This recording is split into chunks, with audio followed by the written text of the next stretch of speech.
But we don't even know whether we have to announce that on Thursday.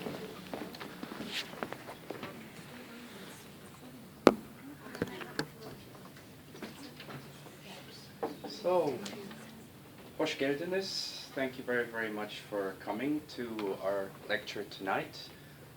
Firstly, I'd like to thank our generous hosts, the Turco-British Association, as always, for allowing us to use this space. My name is Dr. Mark Herzog, and I'm the acting director of the British Institute at Ankara at the moment. We have a few leaflets arrayed outside that will give you more information about the BIAA, its history, and its current research activities. And we also have a sign-up sheet circulating tonight. So if people write down their emails, we can put them on our list and make sure that you receive further information about all our future lectures and events. Without further ado, I would like to introduce tonight's speaker, Dr. Sophie Moore. She's currently a postdoctoral research fellow at the British Institute at Ankara and a graduate of Oxford University and Newcastle University, where she recently finished her doctoral studies on relational approaches to Byzantine mortuary practices in Anatolia. Her research focuses on the experienced nature of the past in the Byzantine world, and in order to approach her research from a holistic perspective, she primarily draws on archaeological evidence, but also engages with ontological and phenomenological theory, as well as art theory, history, theology, and textual evidence. She's currently working on a book that focuses on the first and second millennium evidence from Çatalhöyük, which centers on themes of identity formation and memory around the site. But tonight's lecture will actually be based on her doctoral dissertation. So I'll hand over the floor to Sophie now. She will speak for about 50 minutes, after which we'll open up the floor to questions from the audience. Okay, thank you. Thanks, Mark. So the title of my lecture tonight, as you can see, is Mortuary Practices in Medieval Byzantine Anatolia. But that's not all that I'm going to talk about. To study mortuary practice, we need the data that we get from mortuary archaeology, and these two things are quite separate. The archaeology of the dead and of cemeteries is mortuary archaeology, whereas mortuary practice are the things that surround funerals, the things that surround death and dying and grief. So I'm going to start with the one, mortuary archaeology, and move to the other. To put things in context, and because I don't think that all of you are Byzantinists, and I'm sorry to those who are, because it's going to be a very general sweep, I'm going to very briefly summarise the political situation in Anatolia in the first millennium AD, particularly focusing on the 9th to the 12th centuries. Once we've covered what I mean by Byzantine, I'm going to take you through the archaeological evidence for medieval burial practice in Anatolia, not just the Christian ones, but also some of the Islamic ones, and some of the more unusual ones. I'll start with the stereotypical Byzantine burial and compare that archetype to burials of the same period which look distinctly less Byzantine but don't necessarily have an identity as such. Once we've looked at the mortuary archaeology, I'll move on to using some of that evidence along with other types of sources to talk about one moment of mortuary practice, that is, depositing the body in the grave.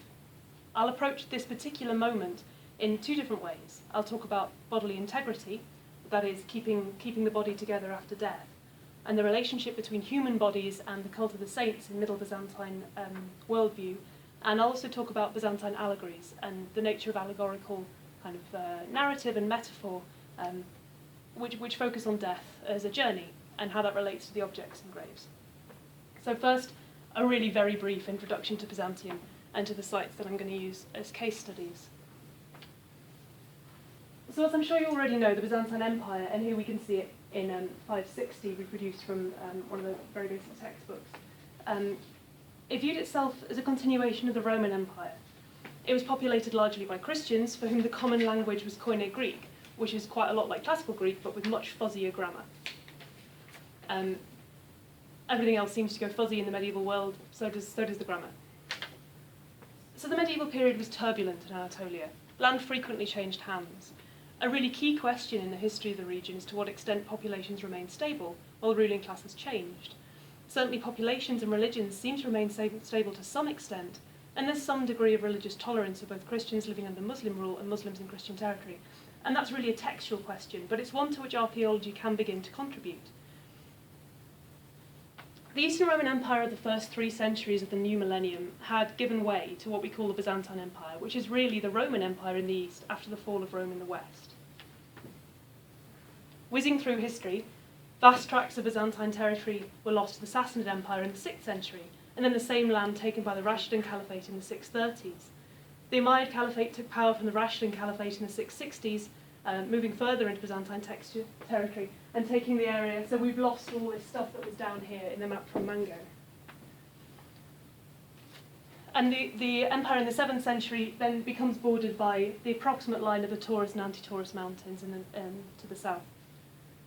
By the 750s, Eastern Asia Minor passed into the hands of the Abbasid Caliphate. And though there's by no means a fixed border throughout this period, like the lines on this map look very, very definite, and they're not necessarily that definite. They're just kind of suggestions of what was happening at the time.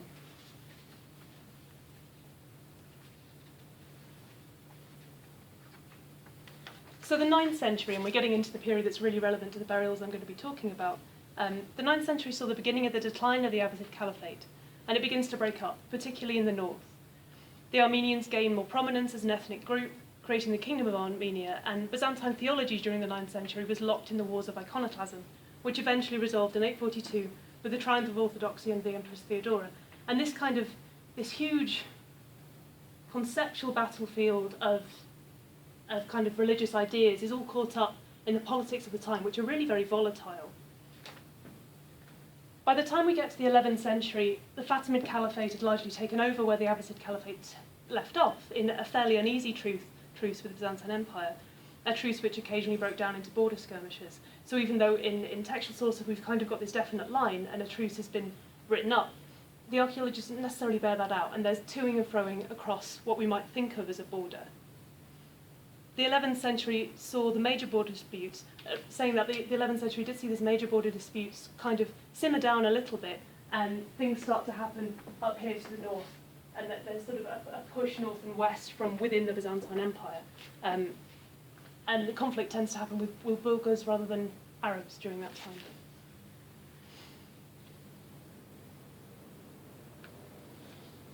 So throughout the 11th century, culminating in the 1070s, the Seljuk Turks annexed the territories of the Fatimid Caliphate to the extent that the entire eastern border of the Byzantine Empire was no longer under Arab control, but that of Seljuk Turks. And that's a narrative that I'm sure is familiar to most of you, but I just thought it was worth going over. So then we get to the 12th century, and this huge bite has been taken out of central Anatolia, and is now under the power of the Seljuk Turks. And that moves back and forth over the 12th and 13th centuries. But from 1070 on, central Anatolia is really a Turkish landmass rather than a Byzantine one.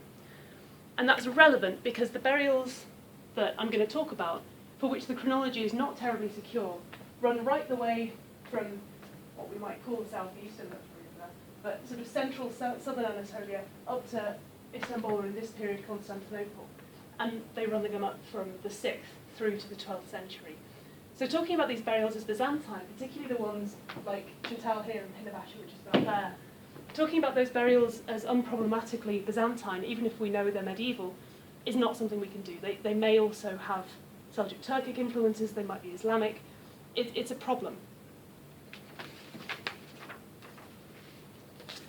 So we get to this medieval period in Anatolia where the borders of the Byzantine Empire have really withdrawn, and largely my data set withdraws with it. There is some sort of chronological sweep, that the sites down here tend to be probably earlier and the sites up here probably later. By the middle of the 11th century, there's a lot of military activity going on with Turkic tribes, particularly on the eastern limit of the Byzantine Empire, and the empire has shifted to be considerably more Western looking, and that's perhaps reflected in some of the mortuary practices which gain prominence. Things tend to look a little bit more Greek and a little bit less Anatolian, a little bit less Eastern Christian. Of course, the end of the 12th century sees an almost complete collapse of the empire, which then occasionally gains some prominence and research, reinvents itself in the 13th century, but that's fairly irrelevant to what I'm going to talk about. So we've got a volatile political situation with a huge number of different players in the field, some of whom are Christian, some of whom aren't. And this makes being able to identify who's who by the style of burial really quite attractive. If we can pin down what a Byzantine burial is, what an Islamic burial is, what a Turkic burial is, that means we can maybe talk about these border regions in a more specific way, particularly as burials have that potential to be independently dated. That doesn't mean that we're doing it as archaeologists. We tend not to independently date cemeteries, but we could. And the impact on that for talking about identity in the 11th century in central Anatolia is massive. But for that sort of conversation to start to happen, we need to go back to the archaeological evidence, which is where I'm going now.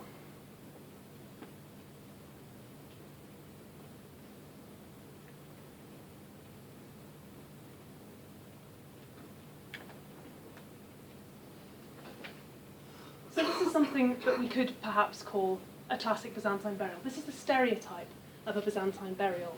They're single inhumations, like this one. They're laid out in an extended supine position. That is, they're on their back with their head roughly in line with their body. They often have their arms crossed across the torso, either like this, or sometimes like that. And they contain no grave goods. This one in particular, which fulfills all of that criteria, is from Kalistepe and dates from between the 11th to the 13th century.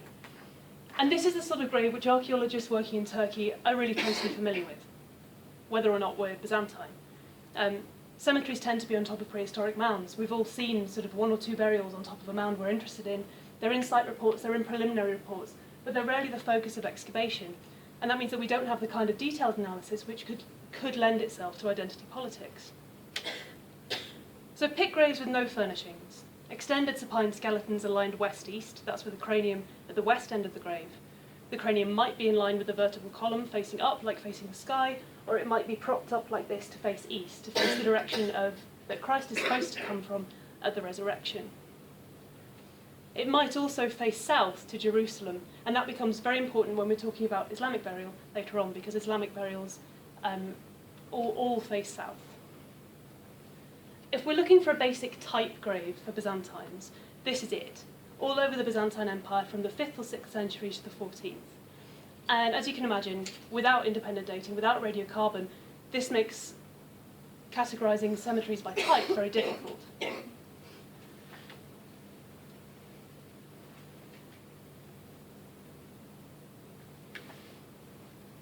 So here's another grave from Kalistepe, and it's the same grave, just in very different light. It's a little fancier, but still the same idea. It's a single individual, laid out in extended supine position, with arms crossed over the torso. There are no grave goods, but the grave's a little more substantial in this case. It's still a pit grave, but it has stone lining around it. It also has a cranial kit. When we first excavated this, we thought that the cranium was missing, but in fact, this large stone, which was probably resting to begin with across these two walls to protect the cranium, had just slipped down. And that's a fairly common form of grave. You also get full kists in which there are large limestone slabs across the entire grave, but cranial kists like this do happen.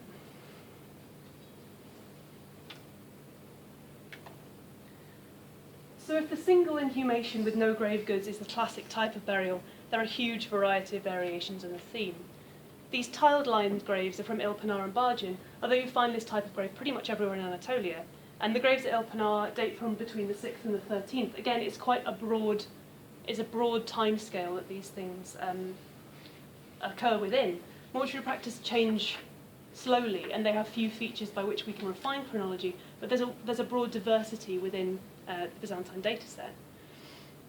The graves I've discussed so far are all from field cemeteries, that is, a cemetery not necessarily associated with a church and located some distance outside a settled area, and we can oppose these field cemeteries to church cemeteries, which tend to be associated with urban settlements and surrounded, within the boundary of a church.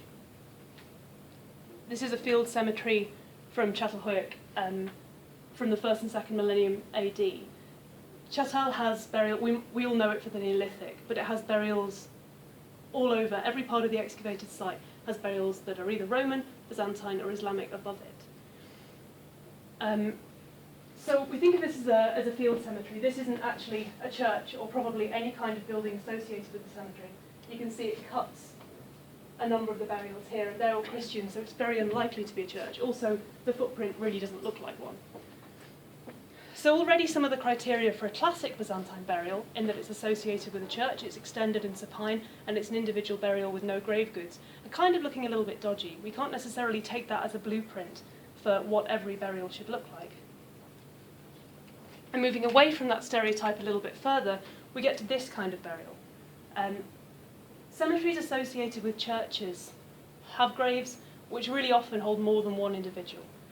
They're often quite a lot more substantially lined. They might be entire monolithic sarcophagi set into the ground, maybe often reused Roman sarcophagi, just cut in and set into the ground. These examples are from Memoriam, and they definitely hold more than one individual. You can see there are at least 4 crania there. It's interesting that these graves aren't ossuaries, as far as it's possible to tell. In that the bodies that are there haven't been lifted from somewhere else and placed in these graves. They're all primary interments that have then been pushed to one side. And we can tell that because of the prevalence of small bones. If you're lifting bones and putting them somewhere else, you tend to lose the fingers and the toes because they're such tiny fragments. Whereas these skeletons are really very complete. They're just completely disarticulated. They're all mixed up.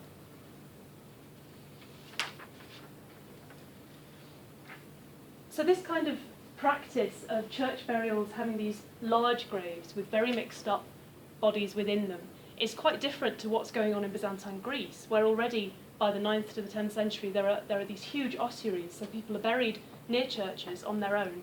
And then when the bones are largely defleshed, the graves are opened and the remains are moved to an ossuary.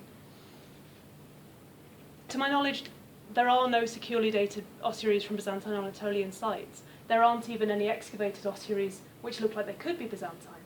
There are buildings which people think could have been ossuaries, but they don't have any skeletal material within them.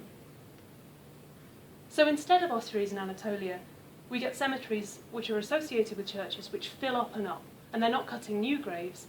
Even if there's space to do so, they're reopening and interring individuals in the graves that have already been opened.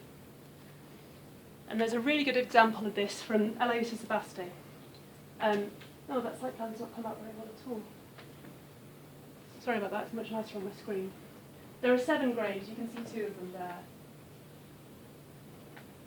And there's a big sort of double grave there.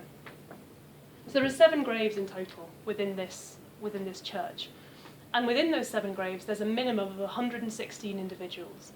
These things are really packed in.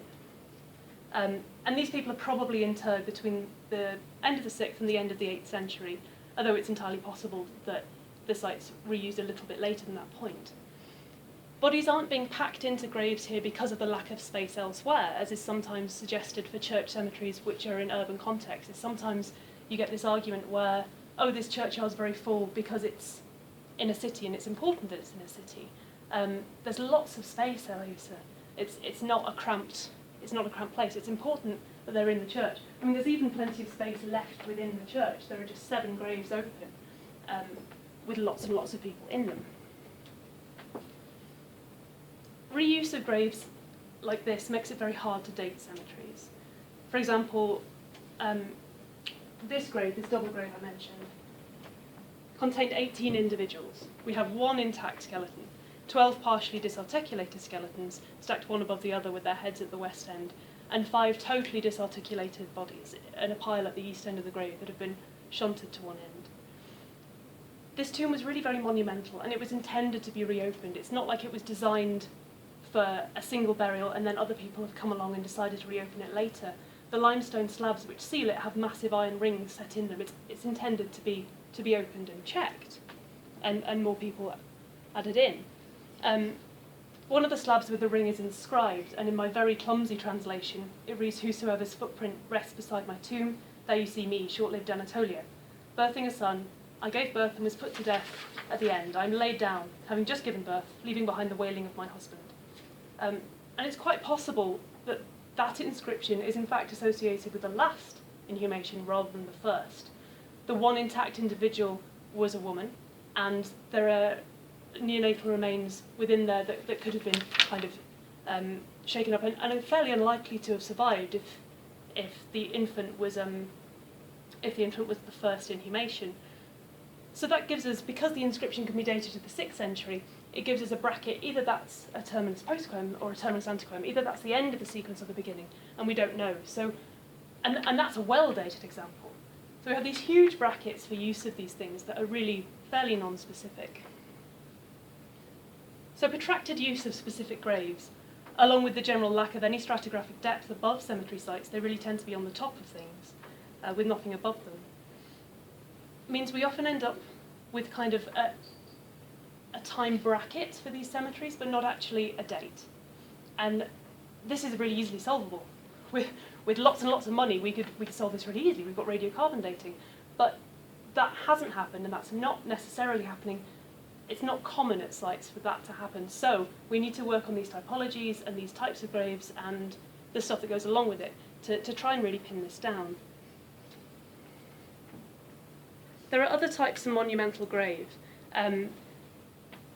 This is slightly earlier than what I would necessarily call medieval, but it's an arcosolium from Alaham. Graves like this are more often than not empty, so it is important that we work on typology, even if we were able to radiocarbon date everything. Graves like this are more often empty when we get to them as archaeologists. They were often robbed out in antiquity. So arcosolia like these, which are arched tomb niches with either proper sarcophagi, like monolithic things that are cut, or false sarcophagi fronts, like the one that I showed in the last slide that you can see here.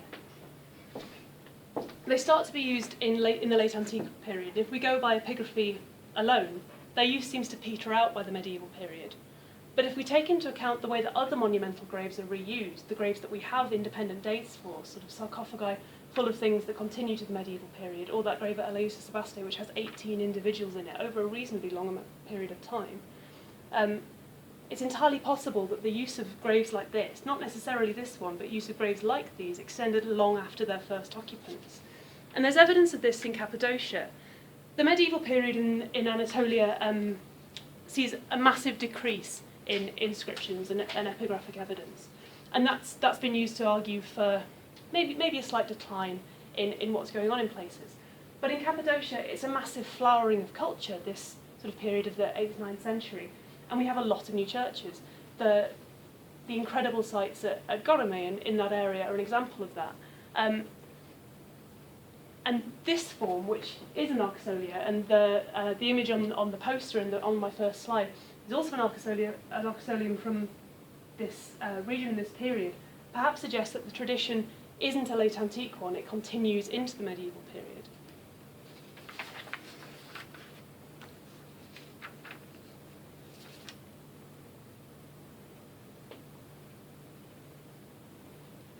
So how do we sort out about 1,000 years of burial with very few distinguishing chronological features?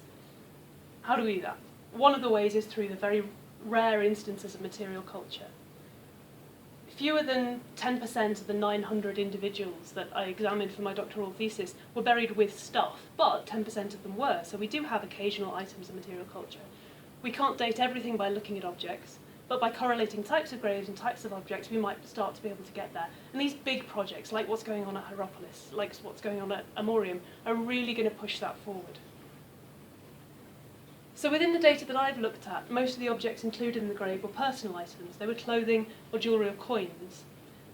Medieval graves from Greece sometimes contain chalices or bowls, and those types of burial are very rare from Anatolia. There's one bowl burial at Domus Tepe, but I didn't come across any others, and they're perhaps more likely to be tradition carried eastward by crusading armies of the 12th century. That's something suggested by Eric Iverson in the other thesis that's been written on this topic. Where we do have objects in graves, or stratigraphic relationships at sites, we can start to build up a chronological structure to hold the thousands of burials that have already been excavated and are floating in this sort of 1,000-year, slightly black hole of what fits where. So the picture as it stands is this. Christian graves were not always associated with churches. That's kind of a stereotype of the discipline that doesn't hold true. There are lots of field cemeteries, Bargin, Ilpana, Chapelhoek, from within the stuff that I've studied, and many more, that don't have churches visible, and probably don't have them at all. I found no evidence of a church near Chatal. I just don't think there was one. Individuals weren't always interred on their own, although perhaps the majority of graves are individual burials. The majority of people were buried in graves with other people, if that makes sense. If you've got one grave with 18 people, and then 5 graves with only one person in them each, the 5 graves with one person in them each are going to make a bigger splash archaeologically, even though on the ground, kind of from a Byzantine eye view, those 18 people were buried in one grave, and there's more of them. That's more like what the experience probably was. Graves do contain very few examples of material culture. That's one aspect of the stereotype that holds totally true. And they remain largely unchanging in form from one end of the Byzantine period to the other in Anatolia, but there's great diversity over that. There's not necessarily chronological change, but there's examples of all of these different types of burials: simple pit-lined graves, sarcophagi, reuse of arcosolia, very nicely lined things in churches. You get all of those all the way throughout the Byzantine period.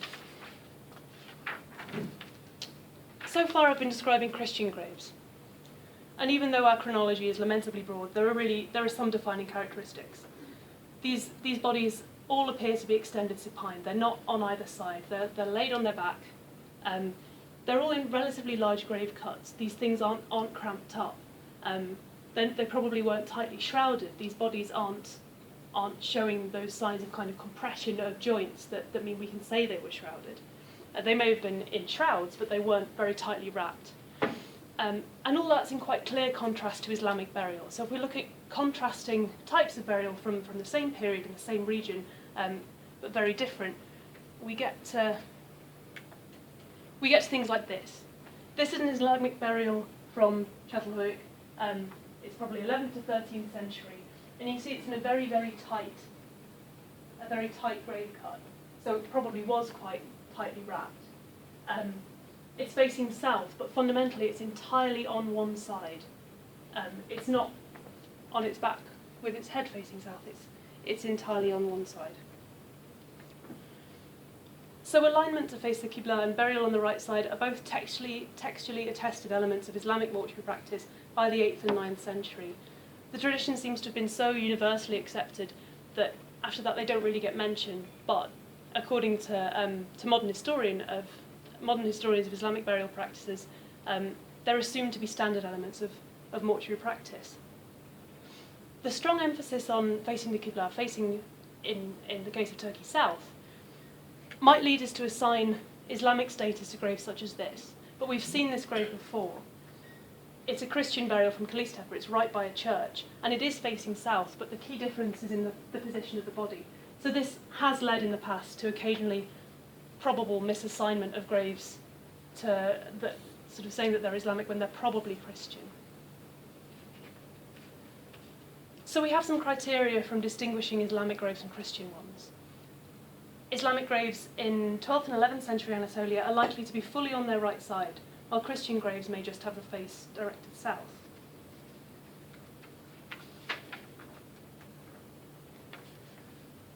So as an example of how grave morphology and kind of grave typology can be important, let's look again at the map of the 11th century and give some more detailed thought to one site in particular, Pinabasha, which is pretty much here, right where that battle line is.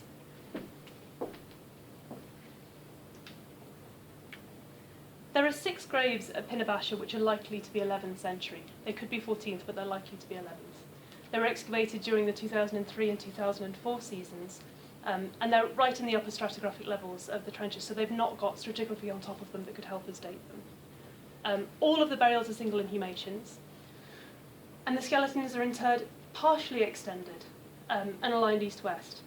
The crania are positioned at the west end of the grave, so they could be either Christian or Islamic at this point.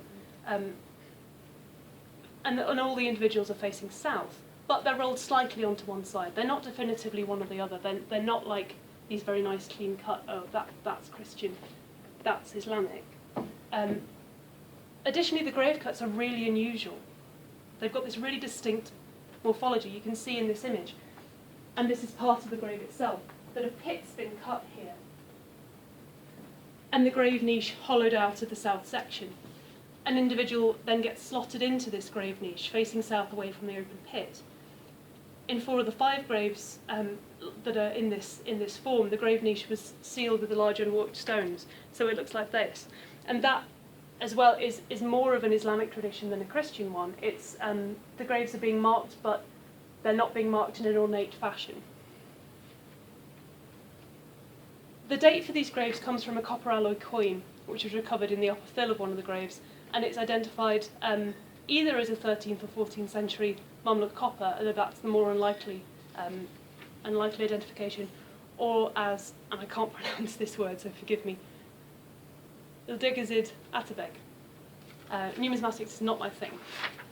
That information was personal communication from Cecile Bresk at the British Museum. So it's more likely to date to the 11th century, and it provides a terminus postquem for grave 5, and by extension a rough chronology for the whole site. So a number of factors point to the identification of these graves as Islamic, and the suggested date range of the cemetery between the 11th and 14th century, along with the geographical location of the graves, mean that it's possible that the individuals were of Turkic origin. They could potentially be Seljuk. The use of a line of unworked stone to mark the graves present in 4 of the 6 graves, and the strict east-west alignment of the graves and placement of their body on their right-hand sides, facing south, are all features which seem like they, at least, are influenced by Islamic practice. Identification of the graves at Pinabasha with Muslim Turkic groups must be really, really tentative. The grave assemblages of the Turkic tribes of the 9th to 14th centuries are in general really quite a lot more elaborate than this, and they often involve the burial of horses and large quantities of grave furnishings with them, and clearly we're not seeing that here. But there are some really, broadly, some quite striking similarities between Turkic burial practices and the usual medieval burials at Pinabasha.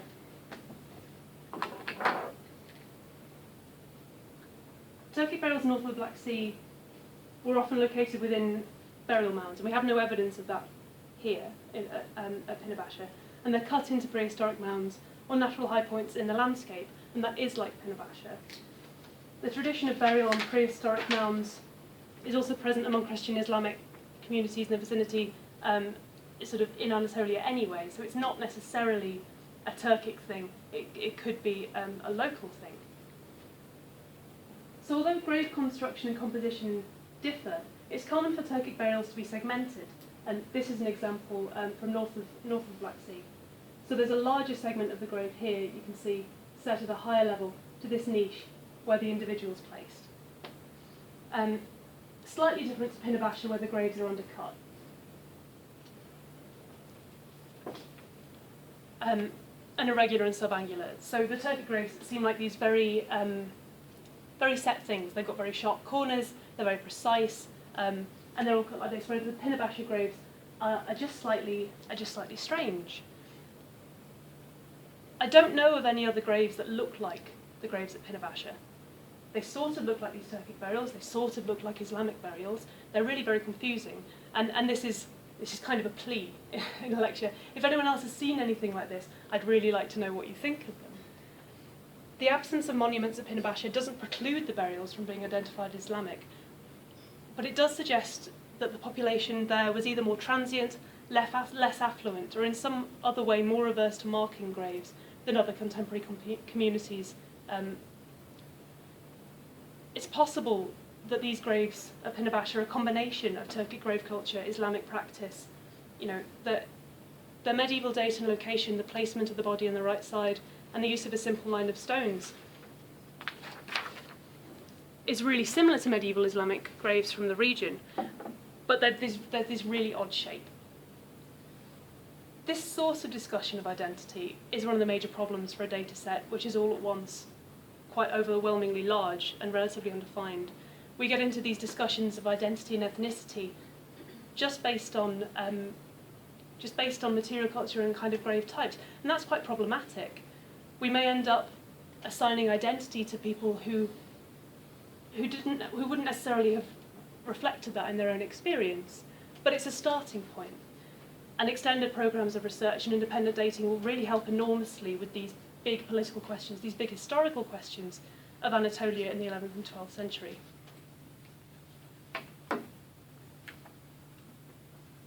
So far I've talked pretty much exclusively about mortuary archaeology and the impact it can make on big political narratives and historical analysis of archaeology. I now want to use a little bit of that evidence to talk about mortuary practices, which is really the focus of my research. When we talk about mortuary archaeology, it's really tempting to talk about evidence. In fact, you have to start from the evidence. We talk about bones and graves, and we use them as proxies for all sorts of different questions which get lumped together under this title, mortuary archaeology, even sometimes mortuary practice. This analysis includes the more scientific methods in our disciplinary toolbox. We might look at the osteology of skeletons, things like wear patterns as markers for diet and chronic disease, trauma and cause of death. We might look at stable isotope signatures, which inform us about residential mobility. They tell us about whether somebody died in the same place as they were born, or again about diet. And all of these things feed into a really detailed analysis of an individual's life, and occasionally death. And it gets called mortuary archaeology because of the source material, which is primarily human remains. It's general practice to take this data and use it as a set of proxies for different aspects of the living person. We talk about their status, we talk about their health and identity and rank and hierarchy. And all of these questions can be asked of mortuary evidence, and that's no bad thing. I've tried to do some of that in the first half of my lecture today. But it doesn't deal with mortuary practices. So mortuary archaeology is not the study of mortuary practice. And the questions that I've been asking over the last 4 years were not necessarily about mortuary evidence. They were about mortuary practices, and specifically about how those practices, how death and dying, mourning, grief, and commemoration might have been experienced in the Byzantine world. Asking these questions, rather than looking at the archaeology and asking what it could tell me, meant dealing with death in a way that aimed, even if it didn't succeed, to deal on a moment-by-moment basis with what happened when somebody who was a Byzantine died. This meant that I had to take a really different approach. Having looked at all the archaeological data, I felt that I really needed to pull in as many different types of evidence relating to mortuary practices as I could before trying to think about them as moments which had been experienced. Archaeological assemblages, particularly in historic periods, are never only archaeological. I attempted to look jointly at textual, artistic and archaeological evidence. So let's go back to that Byzantine source material and think again about the two different types of Christian practice I showed you earlier, individual burials in field cemeteries and multiple burials in churches, might have been experienced. So here's those two multiple burials from Amorium. I think that these two diverse practices, individual burial in really very simple graves in field cemeteries and packing in all those people into quite more substantial graves in church cemeteries, probably had something to do with narratives of bodily integrity. That is, whether or not the body of an individual needed to stay together after death in order to be resurrected on Judgment Day. And this requires a slight diversion into the Byzantine cult of saints and what it meant for the bodies of ordinary people. The vast majority of graves in church cemeteries, which are basilica burials, held more than one individual. So these aren't contemporary, as I've said before. The practice requires graves to have been reopened. And I wanted to think about the experience of doing that, what it actually would have been like to go and open a grave with people who you probably knew, who are maybe partially decayed, maybe fully decayed, and then to place in a new person who you also know on top of those remains. I think that's quite a remarkable thing to be doing.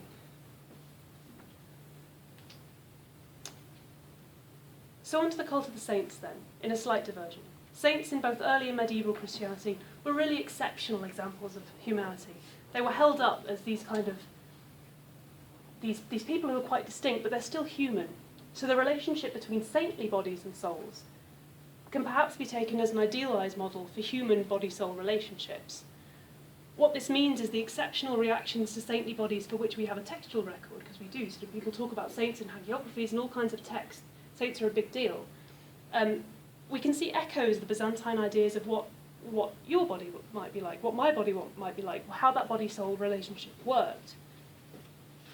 Primarily, the fact and general acceptance of intercession in medieval Christian faith encourages me to believe that the majority of the population ascribe to a theology where the body and soul remain connected after death.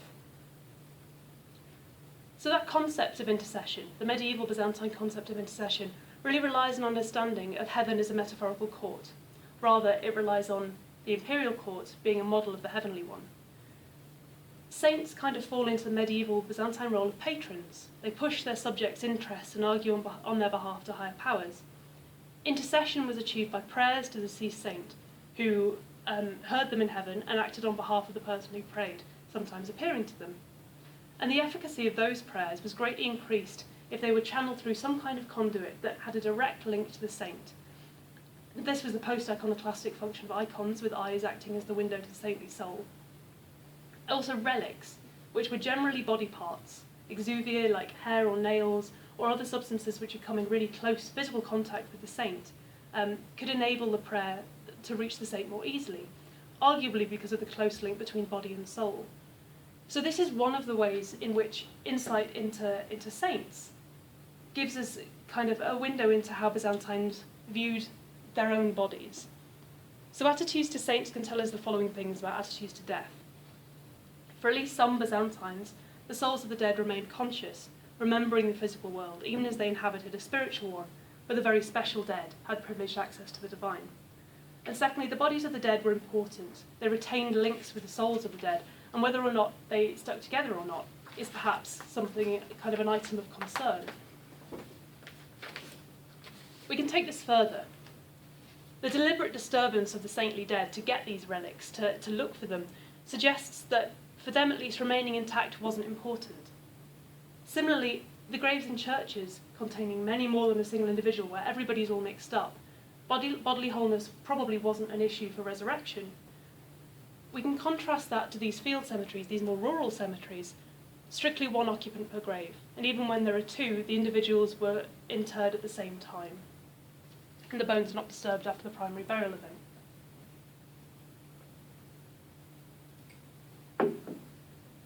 So if we take the practice of reopening graves in context with the ways in which people were talking about bodily integrity and saints, that act of reopening graves to inter new individuals looks quite different. It's not kind of a functional thing to save space. It's not, let's not dig a new grave. There's something particular about reopening graves to put new people in. It becomes relevant that saints were often only found to be holy at the moment of death or a little bit after. Their bodies were identified as saintly by a lack of decay, by the emission of sweet smells, by the production of sacred fluid. All very disgusting, I know. Actions which could only really be observed by the opening of graves. Byzantine people knew, and they knew from popular literature, from discussion, from allegories, from stories, from complex ways in which people know things, that opening graves was one of the ways in which people could be identified. And in regularly opening the graves of the dead within churches, the members of the community observing the practice, those exhuming the bodies of the dead, would perhaps have been actively monitoring for sainthood. Maybe that was the point of opening these graves. These people might be saints, they might not, but watching how somebody decay becomes very important if saints decay differently. So the common Byzantine knowledge that saints smelt sweet in the grave would have impacted the experience of opening a grave and depositing the body. With this understanding of a Byzantine view of the saintly dead in mind, along with the separation between the appropriateness of single burials in field cemeteries and the appropriateness of multiple burials in church contexts, it's possible that an element of the status invoked by burial in a church context was an association between the holiness and bones of the dead.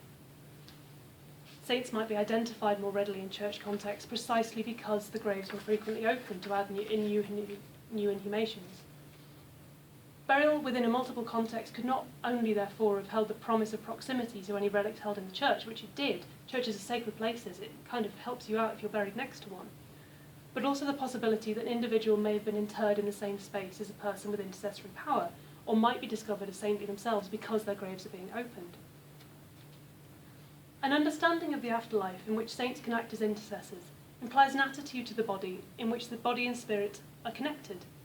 In church context, the presence of saintly relics brought the concept of disarticulated remains maintaining a connection with the spirit of their previous occupant to the fore.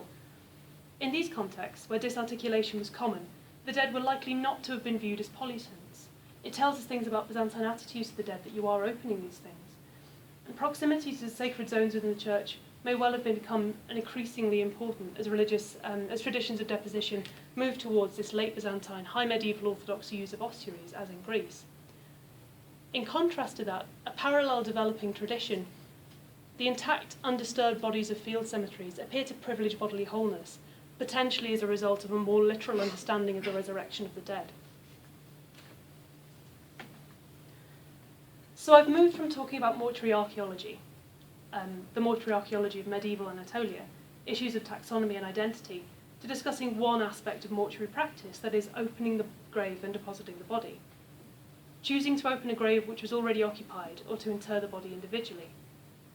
The final part of my lecture will take a look at another aspect of the experience of burying the dead, choosing whether or not to place grave goods with them, and what those items might have meant. It's going to take us on another quick detour away from the archaeology to look at popular theology and the nature of allegory in Byzantium.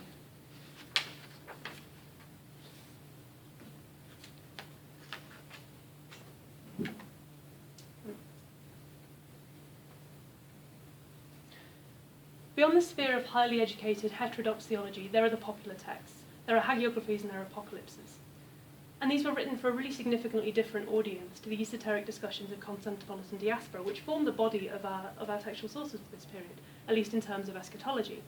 Hagiographies and apocalypses, even though they don't necessarily address directly what happens to the dead, they're arguably closer to popular religion, and there are clues there as to how the dead are treated. The modern theologian Jane Bourne has recently presented a relational study of two medieval apocalypses, and an apocalypse is a visionary journey to the other world. They're not necessarily meant to be taken literally, but the two that Jane Bourne talks about, these women are dying, certainly, but they're not dead yet. They're on the edge of death, and somebody appears to them, a guide appears to them, and takes them on this journey of the other world, and then they miraculously recover and are able to report back their experiences. So the texts which Bourne presents are the Apocalypse of Anastasia and the Apocalypse of the Theotokos, both of which are almost certainly 11th century texts. Attempts to access the truth of eschatological belief through these texts are really misguided. Allegory and parable were both common medieval literary tropes, and they allow an understanding of textual, an understanding which is not literal, but is no less rich for that. We can define allegory as a story or a poem or a picture which can be interpreted to reveal hidden meaning, typically a moral or political one. We cannot, therefore, use these texts as a source for what people thought happened after death. The assemblage is a lot more complicated than that. Instead, our goal can be to use text to build a current understanding of an effective field, out of which we can tease entanglements, emergent properties, focal points, which seemingly occur both in the textual and the archaeological record. So what's allegory in Byzantium? Discussing allegory, Bourne uses the term to describe a type of mystical narrative which encompasses a reality bigger than expected. As a means of discussing meaning in both language and material culture, allegory differs from metaphor in that it's not representational. While we might talk about metaphors as intended to reflect reality and to give it depth of understanding by creating an assemblage in which two or more items are held up as synonymous, representing one another, allegory is used in Christian context to extend our understanding to the edges of that which we cannot know. Bourne discusses tropes used in medieval allegorical texts which deliberately mix up time and space to produce the effect of reality beyond comprehension. So when we read these texts now, they look very messy, they look fragmented, but that's a purposeful rhetoric technique. That's taking you to the edge of the divine, where really nothing makes sense anyway. The unreality of the place beyond is a very deliberate effect of the language used to describe the other world. Because of the prevalence of allegory in texts relating to death, they're perhaps a more accurate way of understanding Byzantine meaning than literal or metaphorical. John Cassian, a 5th century theologian, discusses allegory as one of the 4 possible categories of meaning, and this carries forward into medieval understandings of literature and how we play with language. Cassian's schema includes literal, allegorical, moral, and eschatological meaning. As an example, he understands the city of Jerusalem at these 4 levels simultaneously. These things don't contradict each other, but build to a richer picture of understanding. So first, a Byzantine understanding of Jerusalem might be the city of the Jews, a literal understanding. A second allegorical meaning, it's the Church of Christ. Third, Jerusalem is morally the human soul, and things that happen to Jerusalem happen to the soul. Finally, eschatologically, which relates to death or the end of the world, and those two things aren't so far apart in Byzantine worldview. Jerusalem is the heavenly city of God. Dealing with texts where allegorical meaning is acknowledged does not diminish the truth of visions and texts. It warns us not to deal simplistically with imagery or simplistically with objects. Visionary literature, and perhaps these objects relating to the divine, relating to the dead, are not necessarily intended to be taken at face value. So in literature, and when discussing visionary literature, Bourne states that the narrators of the visions wanted the hearer to believe that the vision itself did take place and was worthy of attention as a message from the divine, but did not expect hearers to receive every detail as literal fact. Medieval narrators and hearers partook of a common allegorical culture of interpretation, which understood that visions, like dreams, are revelations, which come couched in signs, symbols, and parables.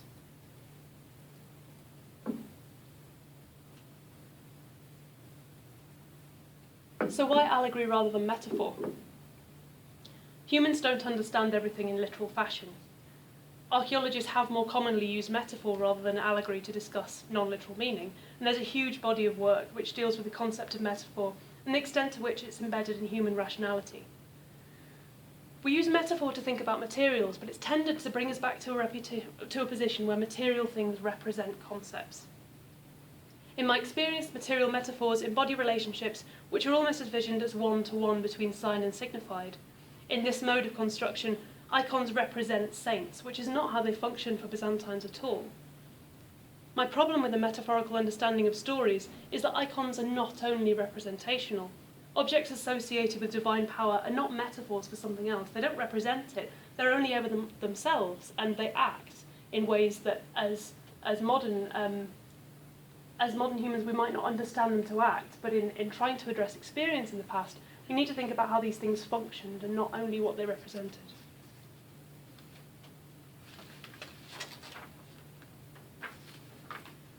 So metaphorical or non-literal understanding is really key to human cognition.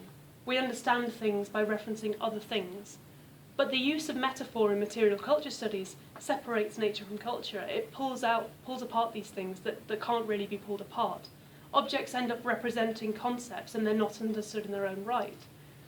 What I propose instead of this is that for some Byzantine objects, we can perhaps think of them as being caught up in allegorical assemblages.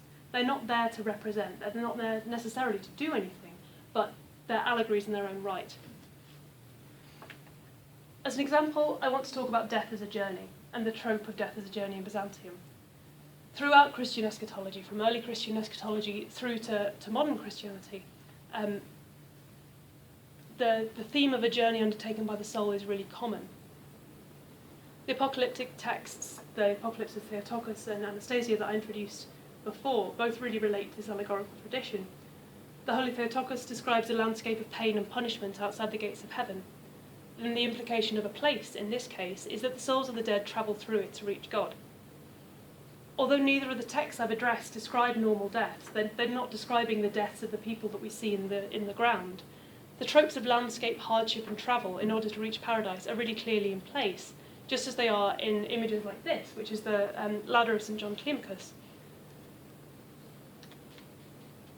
This image does not show us what is literally expected to happen.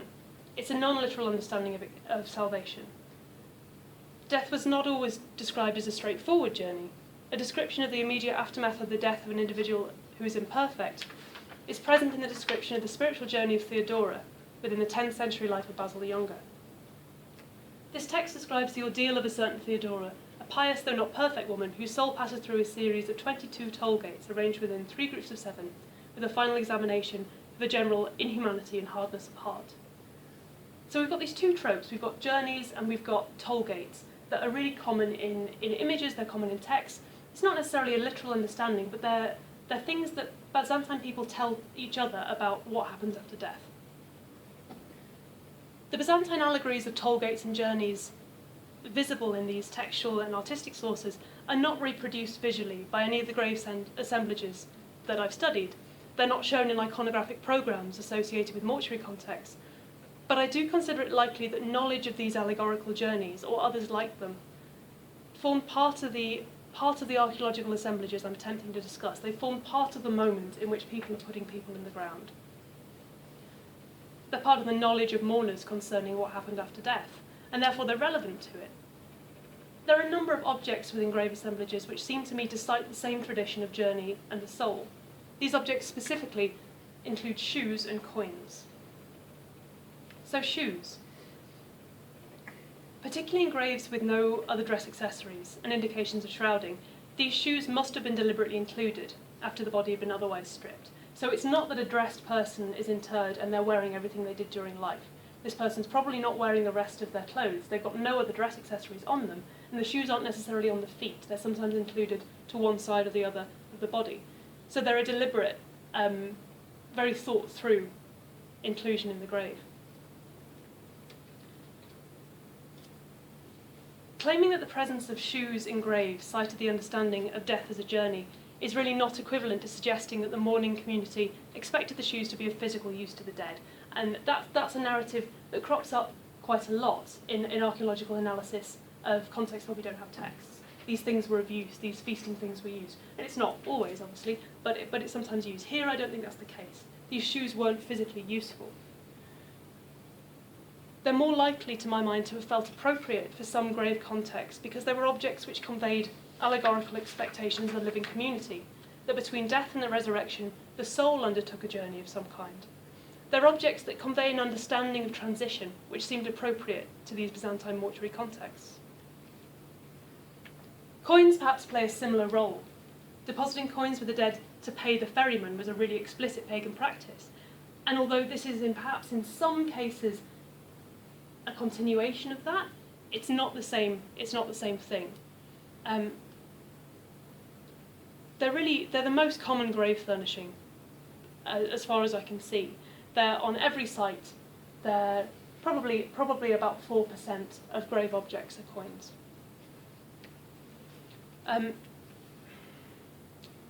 It is possible that their continued sporadic presence directly referenced the pagan tradition of Charon's obols, but it is perhaps much more likely that the coins cited the expectation that the dead must pass through spiritual toll booths on their journey to the other world, just as in the life of Theodoria.